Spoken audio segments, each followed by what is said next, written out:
Happy day 4. We are going to do reading now.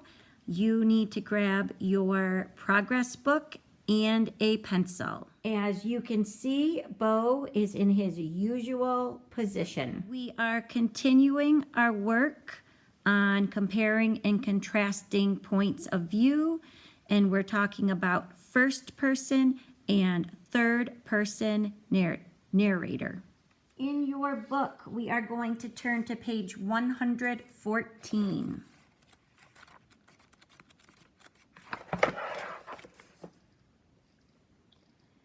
Now, remember, we were reading about Martha Washington and her niece Polly, and they're on their way to help the soldiers at Valley Forge. And these soldiers are facing terrible hardships. They're in crowded huts. They have little to no food to eat. They have no shoes. And they have very thin blankets. And it is so, so cold. So we're going to pick right up paragraph 6 and continue with bringing hope to the valley. When the sleigh pulled into the camp, Polly felt a little scared at first. Then she quickly became horrified and angry. The men were like an army of skeletons wrapped in ragged clothes. Some had legs and feet black with frostbite. These men had been asked to free the American people from the British. The new Congress was ignoring their needs. And yet, at the sight of the sleigh, they were smiling, cheering, and even calling out, "God bless Lady Washington." Uncle George, too, came out to meet them. Polly smiled as her aunt gave him a quick hug. Then she jumped out of the sleigh herself as Aunt Martha started giving orders. "Unload the sleigh. Take the food and medicine to the central camp offices. Bring the cloth to me. Send me women who know how to sew and knit." Aunt Martha's voice was firm. The women in the camp, who looked cold and frightened, quickly came to her call. Polly, Martha, and women from the camp kept sewing and knitting almost all day. The winter light was dim, and it was cold even inside. Polly's hands were freezing, but in spite of her cracking fingers, she kept working.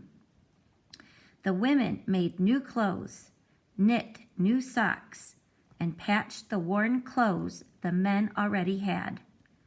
Martha wouldn't let them stop, and they wouldn't stop either. They couldn't while so many soldiers were still so cold. Over to 115. The cold was only part of the soldiers' misery. When Polly visited the hospitals, she saw men crying out in pain. As frozen limbs had to be removed. Others were sick, still others were dying. It was hard to look at what they were experiencing, but she had to face it. She followed her aunt's example and tried to help as much as possible with medicines, comfort, and kind words. All right, so let's go back to 114 and look at the cite evidence.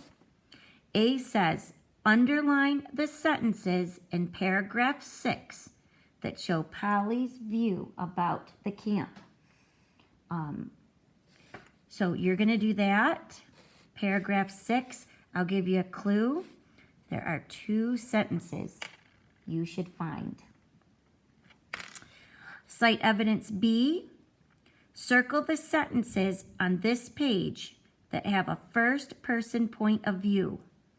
How are those sentences different from the narration of the rest of the story?